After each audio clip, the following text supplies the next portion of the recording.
কথা বলেন না কেন? দুনিয়া কারে থাকতে দিছে বেটা? সাদ্দাত কই? নমরুদ কই? ফেরাউন কই? কারুন কই? পৃথিবীর জালেমরা কই? সম্পদের লুভিরা কই? দুনিয়াদাররা কই? বলো মিয়া, বলো কই? কেউ টিকছে দুনিয়া? কেউ টিকছে?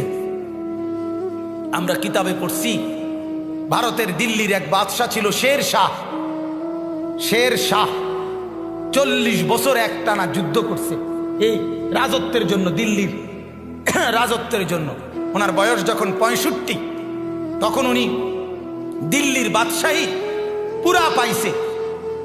সেদিন পাওয়ার পরে একদিন আফসুস করে বলতেছে, হায় দুনিয়া, তুই আমারে যখন ধরা দিলি তখন আমার কবরে যাওয়ার সময় হয়ে গেল। মানে আজ 40 বছর মেহনত কইরা দুনিয়া যখন বাদশাহী নিলাম, তখন আমার কি শুরু হয়ে গেল? কবরে যাওয়ার টাইম। দুর্বল হয়ে গেলাম তখন। দুনিয়া মনি, দুনিয়া বড় ধোকা দেয়। সব গুছাইয়া দুনিয়ারে সাজাইবার পরেও, সব ক্লিয়ার হবার পরেও, এ বাড়ি দাড়ি বিল্ডিং টিল্ডিং এর কাম সব গুছাইয়া সারলে আমার বড় ভাইয়ের বিবি, আমার বড় ভাই আলহাজ হযরত মাওলানা মাহবুবুর রহমান আশরাফি, তার বিবি আমার বড় ভাবি, মায়ের মতো যিনি আমগরে আদর করছিলেন, নতুন বিল্ডিং করছে, অনেক কষ্ট করে কোন রকমের রুমডি ঠিকঠাক করে উঠছে। এরপরে আপনার বুধবার দিন নতুন ঘরের বাজার করছে, চাল ডাল তেল সব কিনা, চালগুলো সব ড্রামের মধ্যে পড়ছে, তরকারি ফ্রিজে কুইটা রাখছে। বৃহস্পতিবার দিন স্ট্রোক করছে, শুক্রবার দিন জুমার নামাজের সময় কবরে চলে গেছে।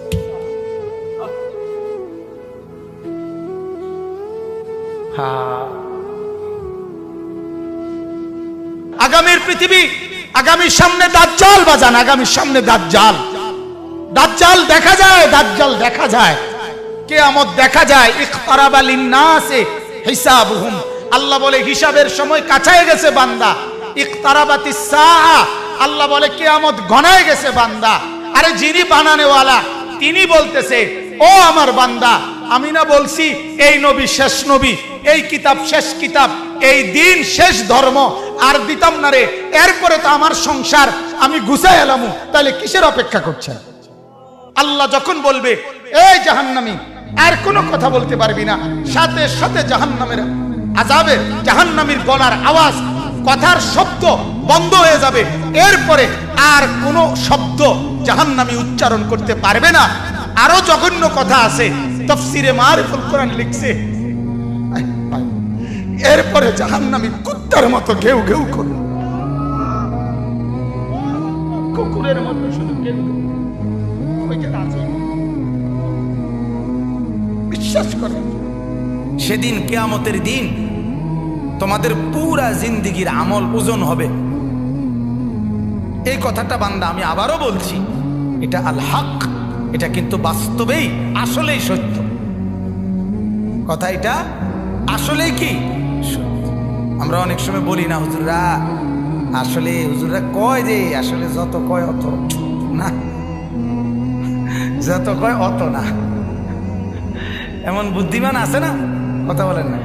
আরে বেটা, এই বর্তমান জীবনে দুনিয়ায় হুজুরের সব কথা ধরলে চলতে না। আরে ডাকায় তো, তাহলে তুই যদি চলতি নাই পারস, তাইলে তোর তো আল্লাহ তাআলা দুনিয়া ফাড়াইতো ওরা। সব দইরা আল্লাহর কথা চলতে পারবি দেখেই তো আল্লাহ তোমারে দুনিয়া ফাড়াইছে, ঠিক কিনা বলেন নাকি? আল্লাহ তো বলছে আমি বান্দার উপরে সাধ্যের অতিরিক্ত কিছুই চাপাইয়া দেই নাই, জুলুম আমি করতেই পারি না। আল্লাহ জুলুম করতে পারে? কথা বলেন না কেন? তো ইন্নাল্লাহা লা ইয়াযলিমু মিসকালা যাররা, আল্লাহ তাআলা তো এক যাররা পরিমাণও জুলুম করতে পারে না। তো তুমি এটা কি কইলা? তুমি এমনি কেমনে বললে? এই কারণে আল্লাহ তাআলা যেন এটা আবারও বলছে মায়া করে, আল্লাহ মহব্বত করে বলছে, বান্দা শোন, কথাটা ফালাই দিস না, কথাটারে উড়াইয়া দিও না। আরে রাহেন কি এর হিসাব কিতাব, এত কিছু ধরলে চলন যাইতো না। আহ, এত কিছু না ধইরা তুমি যেই চলাটা চলো রে, পুরা দৈরেও তো মানুষ এই চলাটাই চলো। কথা বোঝেন নাই? আল্লাহকে পুরা বাদ দিয়া, নামাজ রোজা বাদ দিয়া যা কামাই করো শেষ পর্যন্ত বাদ যে দূর খাও, যে বেড়া আল্লাহকে রাজি করে সেজদা করে বাদ খায় ওই বেড়াও এর দূরে খায়, মানে পেট বরণ পর্যন্ত। কথা বোঝেন নাই? আমি পেট বরণ পর্যন্ত খানা খায়। আর পেট ভরা এটা এমন একটা সুন্দর সিস্টেম আল্লাহ তাআলা বানাইছে, এটা ডাল দিয়ে খানা শুরু করলো কিছুক্ষণের মধ্যে পেটে জানায়া দেয় আল্লাহ একদোনা ভরে গেছে। গোস্ত দিয়ে খাইতে বইলো বেটা কিছুক্ষণ পরেই জানায়া দেয় দোস্ত আর লাগবে না, হাত দিয়ে লাও। আবু তালেবকে কি পরিমাণ চেষ্টা করছে বলেন, শেষ মুহূর্ত পর্যন্ত চোখের পানি ফেলে বলছে চাচা, চাচা কালেমা পড়েন চাচা। 38 বছর, 12 বছর থেকে নবীজির বয়স যখন 50 তখন আবু তালেব ইন্তেকাল করছে। 12 বছর বয়সে আব্দুল মুত্তালিব নবীজির দাদা নবীজিকে আবু তালেবের হাতে তুলে দিয়েছে, বলছে আমার এই নাতি মুহাম্মদ তার বাবা নাই, তোমার হাতে তুলে দিয়ে গেলাম, তুমি মৃত্যু পর্যন্ত তারে আশ্রয় দিও, পাহারা দিও, তার অভিভাবক হিসাবে থাইকো। বাপে মানে দাদা, নবীজির দাদা বলে গেছিল। সেই 12 বছর বয়স থেকে 38 বছর একটানা মানে 50, নবীজির বয়স যখন 50 তখন আবু তালেব ইন্তেকাল করছে। 38টা বছর একটানা যে নবীজির পাশে ছিল, আল্লাহ নবী সাল্লাল্লাহু আলাইহি সাল্লামের কি পরিমাণ খেদমত করছে, এই লোক সেবা করছে, আশ্রয় দিছে, অভিভাবক হিসাবে পাহারাদারি দিছে, নজরদারি রাখছে।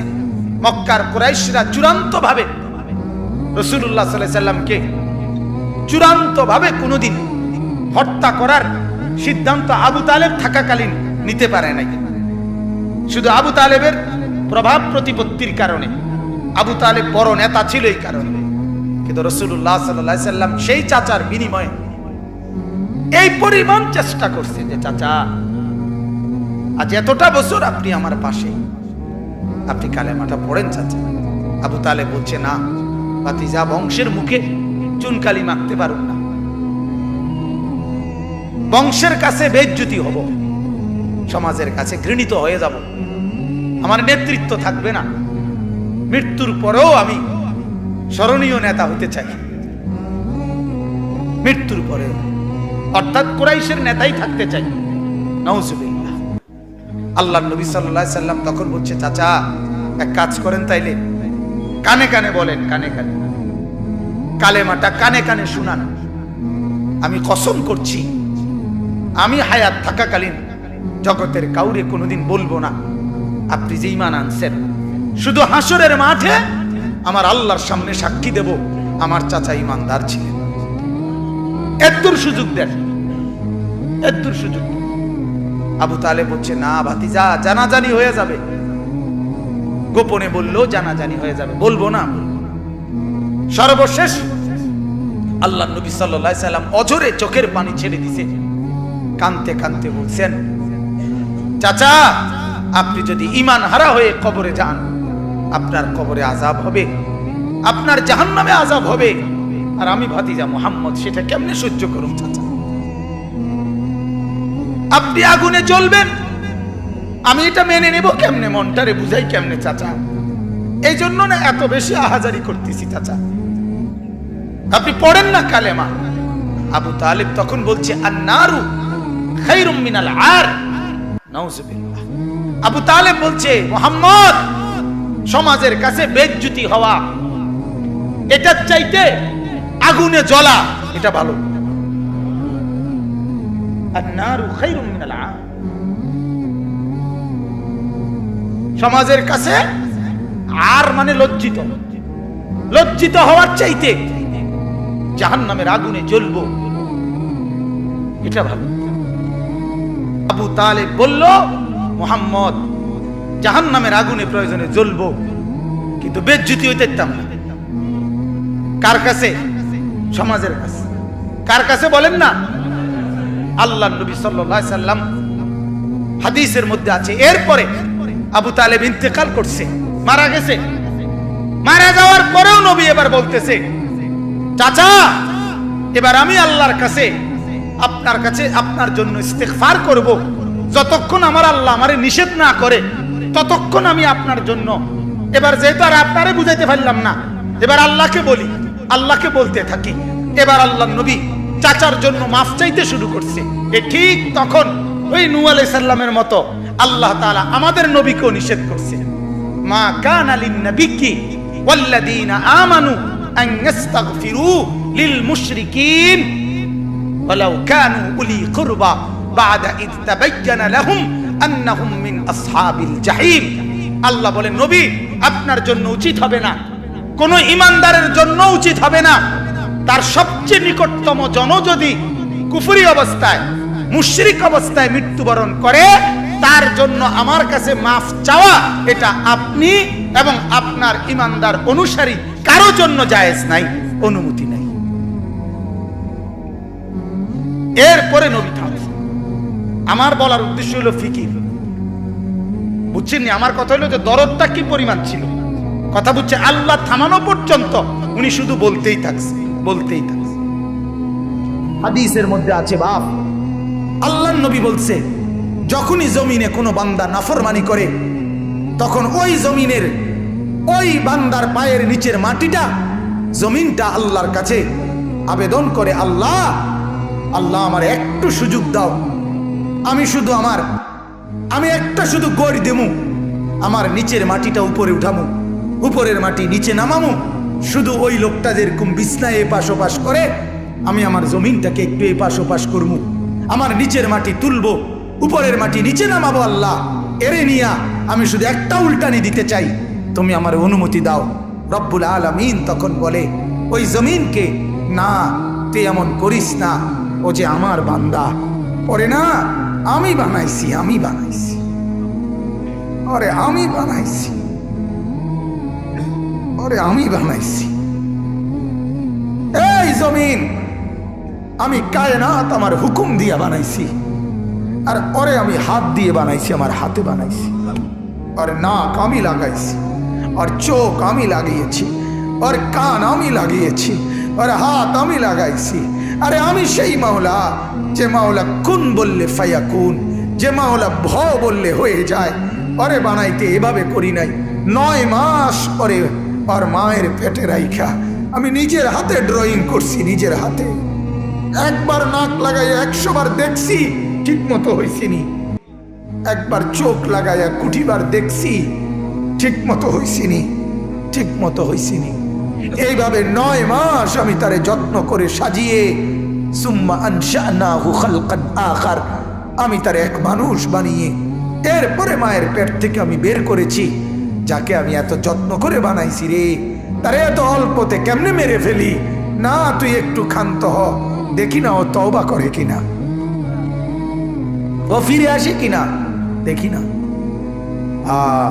পাকিস্তানের হযরত মাওলানা সৈয়দ আব্দুল মজিদ নদীম সাহেব রহমতুল্লাহ আলাইহি বলতেন যে এক ভেগে যাওয়া সন্তান মাকে ত্যাগ করে, বাবাকে ত্যাগ করে যেই সন্তান চলে গেছিল, 4 বছর পরে 10 বছর পরে 10 বছর পরে সেই সন্তান যদি মার কাছে ফিরে আসে আর চোখের পানি ছেড়ে দিয়া বলে, মা মাফ করে দাও, আমি ভুল করে ফেলছি, সৈয়দ আব্দুল মজিদ নদীম সাহেব বলতেন যে ওই মা ওই সন্তানকে মাফ করতে যদ্দূর দেরি করবে, 90 বছরের ভেগে যাওয়া বান্দা আল্লাহর নাফরমানি করার পরেও 90 বছর পরে যদি একত্রে একদিন এক রাত গভীরে আল্লাহর কাছে চোখের পানি একবার ছেড়ে দেয়, আল্লাহ তাআলা ওই মার আগে রব্বুল আলামিন তাকে মাফ করে দিন।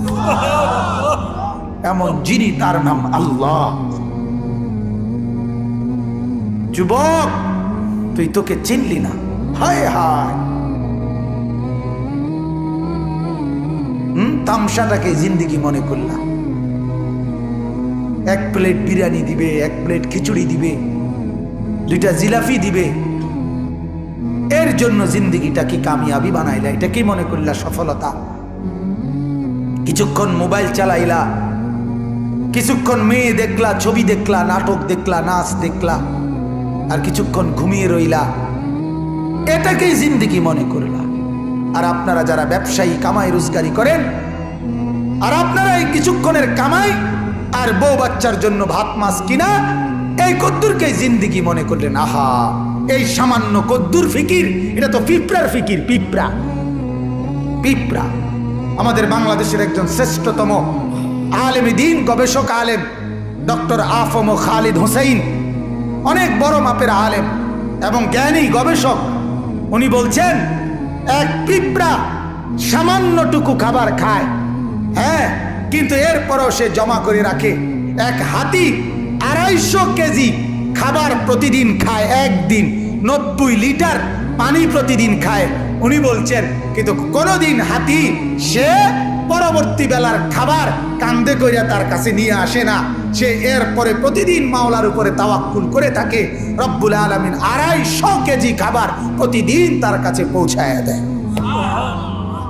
হযরত বলেন এক সাগরের তিমি এক লোকমায় যেই খাবার খায়, এক লোকমা 200 শক্ত সামর্থ্য জোয়ান যুবক গোস্ত ভাত খাইয়া একবারে যা খাবে, এই সাগরের তিমি এক লোকমায় তার চাইতে বেশি খাবার খায়।